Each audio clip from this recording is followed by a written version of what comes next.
Just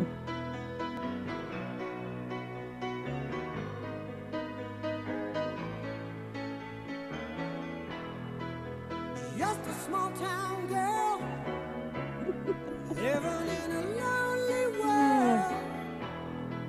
She took the midnight. Well, it's the New Year's edition of Ask the Experts. Yes, that was Journey, and it was Don't Stop Believing, which I think is apt, maybe beginning of the year message. I'm Jill Schlesinger, and I'm joined by Jack Otter. Eric Schoenberg. Oh, there you are, Eric. Hello. Hello, love. Hi, Jill. Happy New Year, everyone. It's Ask the Experts, the MoneyWatch guide to everything that concerns your life, your money, your emotions, the new year.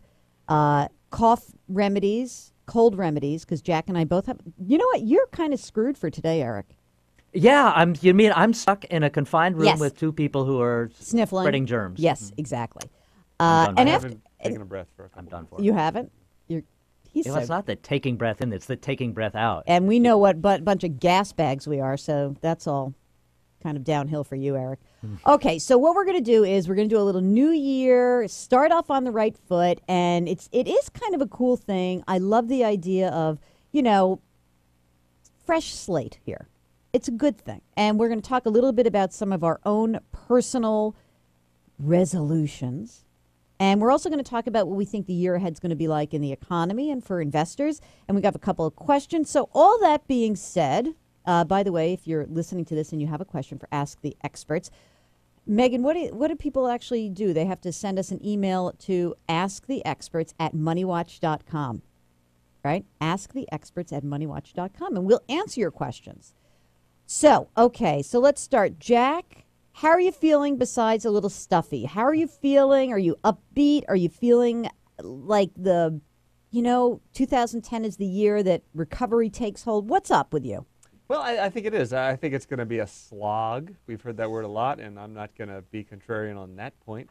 I think the politics of it are just going to be ugly, and I think that recovery is going to be slow, and unemployment is going to stay stubbornly high for a long time. I mean, if you look at the big picture, we've been at overemployment for something like 15, 16 years. I mean, it was around 1995 we dipped below 5% unemployment, and that was supposedly farther than you could go, and we would overheat. And, of course, we maintained it for a long time. Maybe now we're paying for it. I don't know. But I think that's going to be the tough nut to crack this year. All right, Eric. That didn't sound like a resounding, upbeat forecast to me. No, it didn't. You have something better for me, buddy? Well, I was feeling pretty good until I heard Jack. Exactly. I'm going to, about to, slit my wrist now. Oh, slog. I don't want to hear slog. Let's pick a new word. Yeah, I feel I'm conflicted. Oh, all right. Wait a second. Take a deep breath. On the one hand, on the other hand. All right. Take a deep breath and lie down Well, and tell I'm me not about taking it. any deep breaths in this room today. But, all right, look, here's the case. We had a terrible recession. History suggests that when you have a terrible recession, you have a better than average rebound. We're seeing a lot of numbers that suggest that things are getting less bad at a rapid pace. That's a good sign. On the other hand, it's hard to believe that the kind of unemployment we've had and the kind of deep changes in the labor force and economy that we've had haven't left some marks that maybe make history not a very good guide to what's going to happen in the next year. So I'm cautiously optimistic. The other thing that we should all remember is that how we feel right now has absolutely no bearing on what's going to happen. Our emotions are not a very good guide. History shows us to what is really going to happen, and you got to plan for the future in a rational way, not an emotional way. So you bring up a great point, and you can pull this up on the screen, Roland, because there's this article in Newsweek that talks about the dangers of economic pessimism. And, this idea that obviously whatever you just went through, whatever that experience is going to form how you feel in your next in your next group of years, months, days, right? And I actually think that I don't really feel like there's a huge danger in pessimism. I really don't. I actually think it's a healthy thing. Of course, that is sort of my own DNA. I like to be a little bit pessimistic because I feel like I can be more in control. If I look at the worst case scenario, I mean, as a trained trader, what you are forced to do is you say, what's the worst case scenario? what happens if this position blows up? Am I still in business? And by the way, we wish banks actually did a little bit more of that in the last 5 years or so, but whatever. And then you go forward. And then you make a decision. Well, if my rate of return is let's say I'm counting on a 5% rate of return for the next 25 years. All right, let me manage my life that way. And if I'm wrong, then guess what? I'll have more money. What's the problem in that? Jack, what's my problem? What is it just that I'm a Debbie Downer? The problem is that you're going to watch your neighbors and friends and colleagues at work making 14% a year. Like you. And it's exactly. And it's going to be painful for you. Never. And you're going to sit there and you're going to be tough and tough and tough and tough until finally you can't take it anymore and you say, I've got to get these 14% returns. And you're going to invest in that asset giving you 14% the day before it plummets. And that's what people do. It's easier to come up with a plan than it is to actually stick with it. And that's what we need to really figure out a discipline so that we can maintain our goals and stick to them. So, Eric, what can we do to really stick to it? I mean, assuming that we just accept human beings are ruled by emotions. There's fear, there's greed. We swing between the two. And what should we do to protect ourselves for real? I think there are 3 things you can do. One is to write down the way you feel right now and write down your plan and make yourself accountable. So just remind yourself how bad it was in March, and which was the bottom of the stock market and the bottom of the economy, and just sort of let that be your benchmark. The other thing you can do to make yourself accountable is to tell people what your plans are, and then let your desire to be seen as consistent and so on in the eyes of other people hold you to your plan. That's I like that. But that's on the resolution thing. That's kind of on the resolution. Right? So if your resolution is, I'm going to stick to my plan, I'm going to have a rational plan, I'm not going to overshoot and aim for 5%, aim for 14% and I think 5% is more realistic, or at least has a higher chance of getting me to my goals. That's a way to hold yourself to it. You know, I had a client once who told me, she said, I never want to feel the pain of the market move this way again. And I said, you know what you should do? I said, take that statement, not just like how you feel, but take the statement from the month of March of 2009 and put it up on your fridge. See if that's not a nice reminder to see, where you got to. And then really be clear. And I think that you're right, that telling people, writing it, I think that's actually one of the reasons that when I was in the financial advice business, I think part of the reason people seek a professional is to keep them on track and to really be true to those goals. So, Jack? Well, when you're talking about that article and the pessimism, the thing that really strikes me is this mistake that we always make to solve the last problem instead of thinking what the next problem is going to be. And no greater example of that is the FAA and this idea that I think is dying a death, that it needs to, that you can't have anything in your lap for the last hour of the flight, as if people aren't going to figure out that if they want to do something bad, they do it in the 61st minute. And it's a great example of solving the previous problem when what we face is going to be a whole new problem. And once again, your idea of a straightforward, simple, disciplined plan is the way you do that. Since you don't know what you're going to face, you just come up with a plan that's going to be pretty good in most circumstances, and whatever happens, happens. Right, and don't drive yourself so crazy about it. I mean, that's the other thing, is that because we know everything is emotional, quit beating yourself up. You know what? You're not going to buy the bottom. You're not going to sell the top. Chill out. You don't have to. You don't have to. In fact, most of the things that you can do in controlling your financial life, it's about avoiding the things you can control, like don't take on too much debt and don't go and buy a house that you can't really afford, and don't be counting on the fact that you and your spouse are going to be employed for life, because maybe you're not going to be. So if you can control the things you can control, or as my friend used to say, who's a surgeon, it's like medicine is half art and half science. And if you get the science right, you only have half a chance to screw up. So it's sort of true with investing also and managing your financial life. It's half art and it's half science.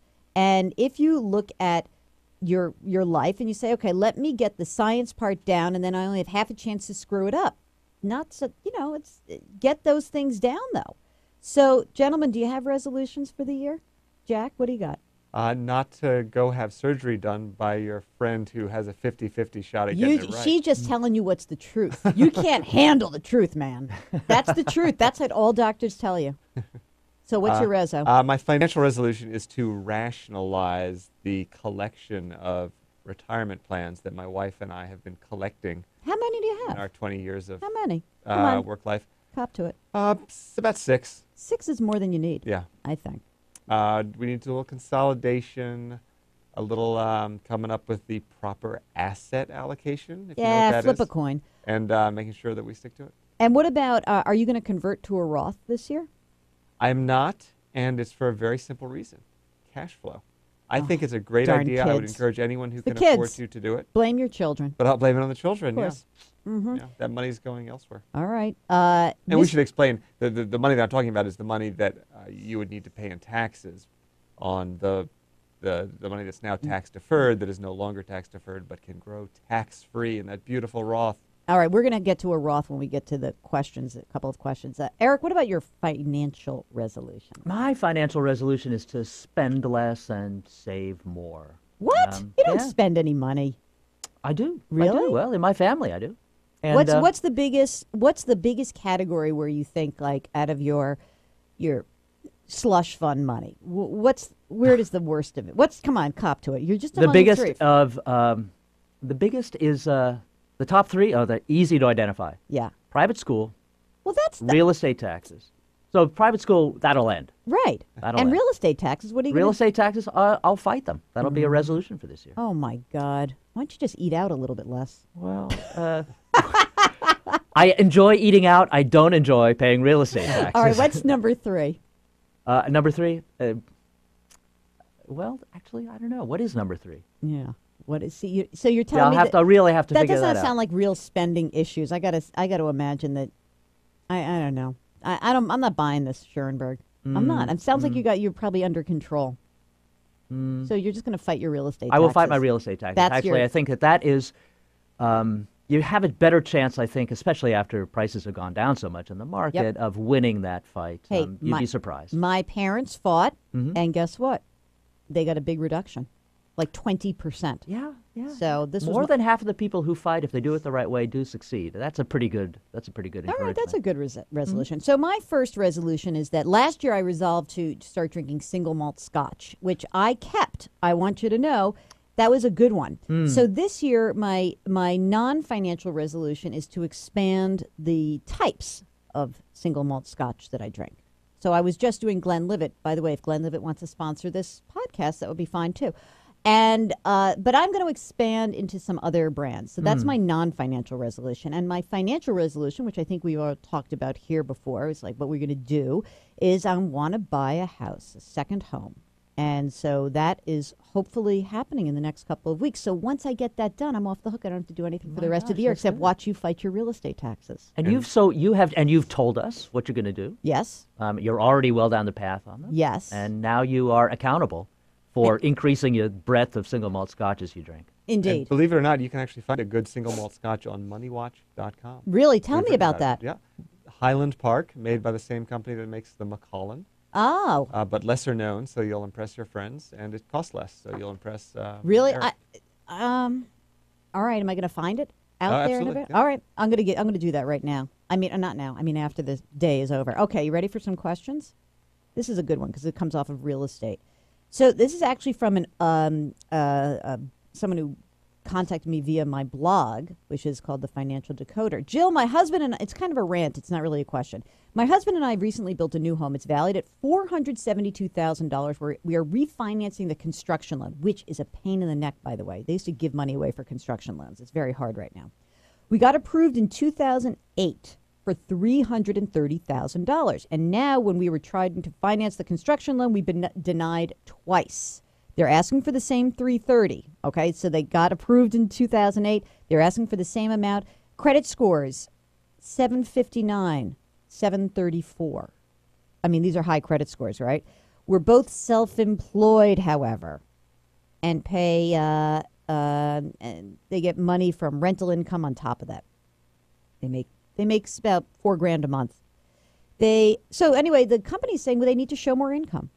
And I think, I won't read the rest of it because it's a longer rant, but I think the issue here about qualifying for a loan, especially as a small business owner, is that a lot of times small business owners take their money in funny ways. Like, I'll just have the business pay for my this, and this. And they don't show the income because they don't want to pay tax on the income. Or they take money out in S-Corp dividends or as LLC distributions, and they're not showing gross income on their tax returns. What's happening? They're getting dinged by the mortgage companies.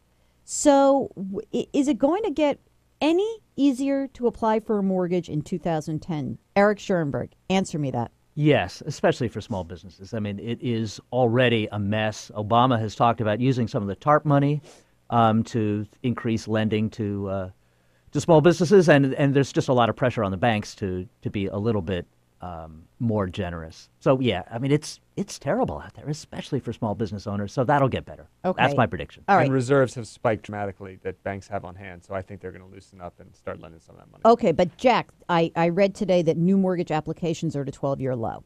Which is strange. Look at the interest rate, guys. Now is the time to get a mortgage. If you don't have a house, go get a mortgage. Buy the house later. You're going through a refinancing right now. I am. It's a pain in the neck, though, right? It is a pain in the neck, yeah. Why is it a pain in the neck for you? Well, I'm a guy who's not big into filling out forms, digging up papers, and that's not the kind of guy you want to be when it comes time to refinance a mortgage. So I just stick with the paperwork. And you also don't like the fees, I understand. I heard. I heard that you were having a little problem with some of the fees. Where'd you hear that? I don't know, this morning. Yeah, it's just these absurd things where all somebody, at best, what someone is doing is stamping a piece of paper and putting it in a folder. Yeah. And they charge you another $75. And things like that really get me. I know. I'm sorry for you. But That's your payment's going to go down. Yep. And you're going to lock in. Do you want to brag about your rate right now or not? I'll let you. 4.875, 4 7/8. 4.875. How do you like that, Schoenberg? That is, it fills me with jealousy. It does. Great. I know. I almost had that shot, but because of our negotiations, we had to wait. We couldn't quite get the sub 5. Oh. But Still, so you're just a little over 5 5? and an eighth. I'm feeling okay That is about that. great. That is great. I'm all right with that. I really am. I'm actually the dream client for a mortgage broker because I have everything very organized and I fill everything out completely. And the only thing is I pepper them 3 times a day with what's the status. All right. You got to live with that. Here's your next question. You ready? Eric, this is for you. Man, 67, working, not collecting Social Security. Wife, 66, never worked, not collecting Social Security. Own 2 houses outright. One worth $375, one worth $400. Pension income. Have a portfolio of say $600,000. Have a taxable portfolio of $300,000, and have a current 401k of $300,000. Question: should we stop contributing to our current current 401k, move it to an IRA rollover, and convert to a Roth? He's probably going to retire in the next year or 2. He should wait until his income goes down before he converts to a Roth, so he'll be paying out that 401k distribution at a lower rate. Yep. IRA distribution at a lower rate. I think you should probably never stop saving as long as you have income. You'll all be something you can put away and keep you safe. So I think the guy sounds like he's in pretty good shape. He has pension income. He has a house he can sell. He doesn't need to live in 2 houses. Yep. Sounds like he's in pretty good shape. I think so. They did say one thing. They say even with him working, he's not. I missed one line that they're in the 15% tax bracket right now. They are now in the 15% even tax with him bracket? working. Even though he's working? Yeah, because he's not making a lot of money. She said he's working at a reduced schedule. So maybe. Then a conversion to a Roth would just be a safeguard against tax Right. rates going up in the future, and Right. that's probably not a bad bet to pay taxes at a 15% rate, in expectation that things will have to go up.